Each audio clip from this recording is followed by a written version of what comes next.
En el presente trabajo vas a poder conocer un poco más de los grupos beligerantes, pues esta idea se ha sido utilizada desde tiempos muy remotos, en donde desde un principio quienes conformaban estos grupos vulneraban los derechos de terceros, pero esta vulneración cesó el 12 de agosto de 1949, desde el momento en que los países se hacían partícipes del Convenio de Ginebra, el cual tenía entre sus funciones ponerle un alto a las guerras que originaban los grupos beligerantes. Sin embargo, los estados también podían reconocer a esos grupos como tales, siempre y cuando cumplan con los requisitos y asimismo se adhieran teniendo derechos y obligaciones. Con respecto a su definición, la palabra beligerantes es una composición del latín bellum, que se refiere a la guerra, y la palabra geraere, que es hacer. Entonces se puede entender que la etimología de beligerante es aquel que hace la guerra. Lo que ahora hace el derecho internacional mediante el reconocimiento de estos grupos es brindarles de manera limitada, temporal, determinada personalidad jurídica internacional a este grupo armado de insurgentes. Además, en estos acuerdos las partes que lo contravienen pueden comprometerse mutuamente a respetar no solo las normas relativas a los conflictos, sino que también a los derechos humanos. Sin embargo, este reconocimiento no se le es dado a cualquier grupo que se considere beligerante, sino que éste debe contener entre sus requisitos la aprobación de que tiene un control efectivo de alguna parte del territorio y su conmoción civil debe alcanzar cierta intensidad y perdurabilidad en el tiempo. Es decir, no cualquier grupo que ocasione disturbios de manera esporádica de vez en cuando es considerada beligerante. Sin embargo, eso ya depende del Estado si les otorga Entonces, se el puede reconocimiento definir a o se los. la beligerancia como el reconocimiento que un Estado le da a un grupo de rebeldes de otro Estado que se han levantado y han logrado imponer una autoridad en el territorio dominado por ellos. Esa sería la definición simple, ya que necesitan requisitos para ser considerados grupos beligerantes. Vamos a ver cómo existen antecedentes en la historia sobre este reconocimiento de beligerancia, como por ejemplo en las 13 colonias inglesas en América que se separaron de Inglaterra y Francia les reconoce como nación independiente a los Estados Unidos de América.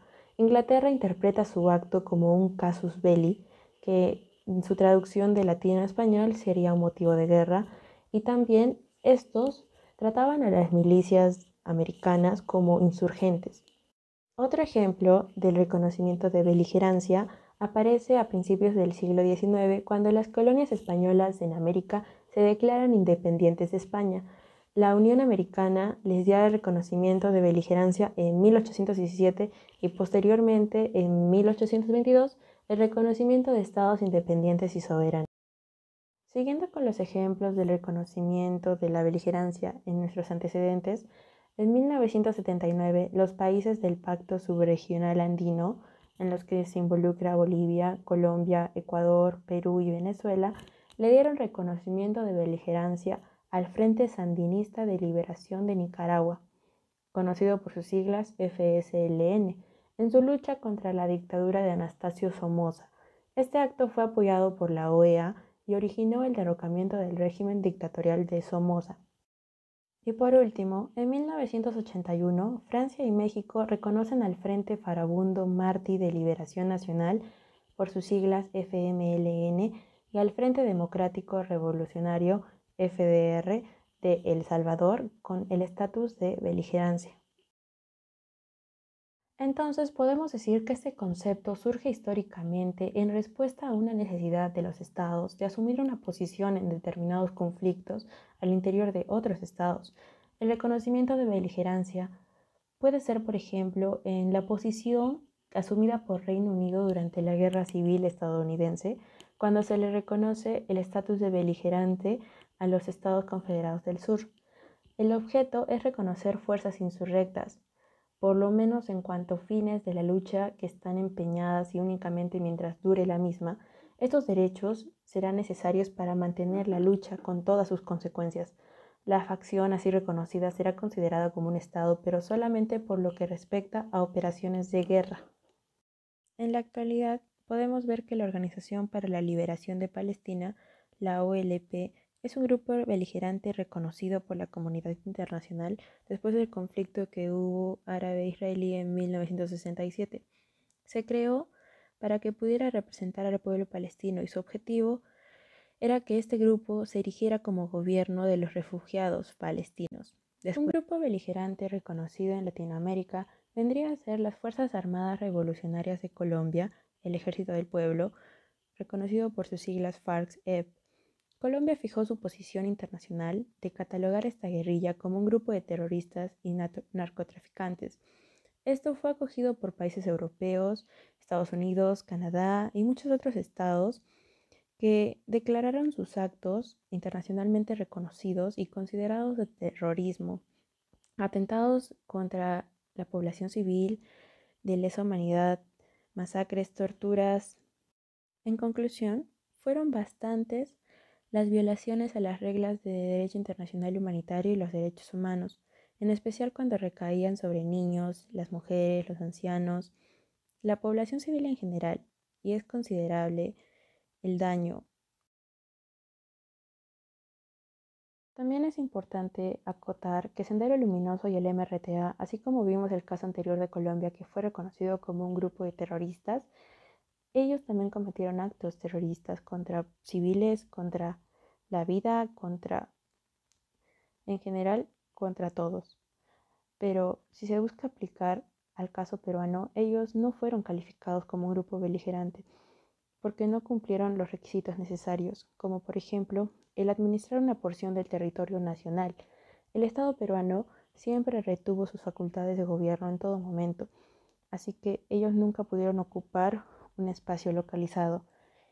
Y además que tampoco respetaron las normas del derecho internacional humanitario, que exigían el respeto del principio de proporcionalidad y prohibían que se ataque a la vida, a la población civil. Entonces sería errado y lamentable, la verdad. Adicionalmente, es importante resaltar la importancia que para el Estado la importancia recae en la teoría del reconocimiento, dado que les atribuiría responsabilidad mediante la cual se reconoce la existencia de las partes beligerantes, que es un hecho del cual se derivan los derechos y deberes de los beligerantes y los neutrales, y que señalan la existencia de una guerra civil y que generan derechos que se proyectan al ámbito internacional. Estos son de carácter declarativos y constitutivos. Es declarativo porque implica la constatación de la existencia de una situación, el estado de guerra civil, y es constitutivo porque produce consecuencias jurídicas al crear obligaciones y derechos tanto para el Estado que lo otorga como para el ente reconocido.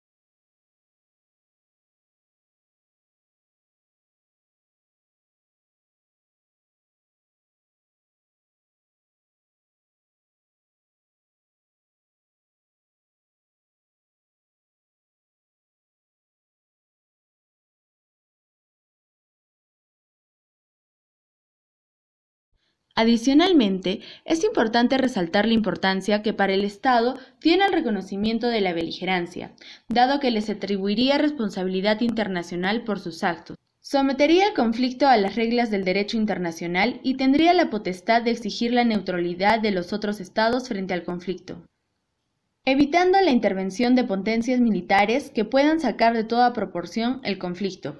Además, permitiría que la ONU interviniera para salvaguardar la paz y seguridad internacional, previo reconocimiento de la calidad de interno de este conflicto, de modo que se asegure mayor imparcialidad a la hora de llegar a una solución definitiva. A manera de conclusión, debemos mencionar que el derecho internacional contemporáneo considera, además de los estados como titulares de derechos y obligaciones, una serie de sujetos a los cuales el ordenamiento internacional les atribuye capacidad relativa. Dentro de esta categoría de sujetos encontramos a los grupos beligerantes. El estatus de beligerancia puede ser otorgado por el Estado con el cual se sostiene la confrontación o por otros sujetos que estén en el sistema jurídico internacional y que se vean afectados por el conflicto, creando entre el grupo reconocido y el que reconoce efectos interpartes.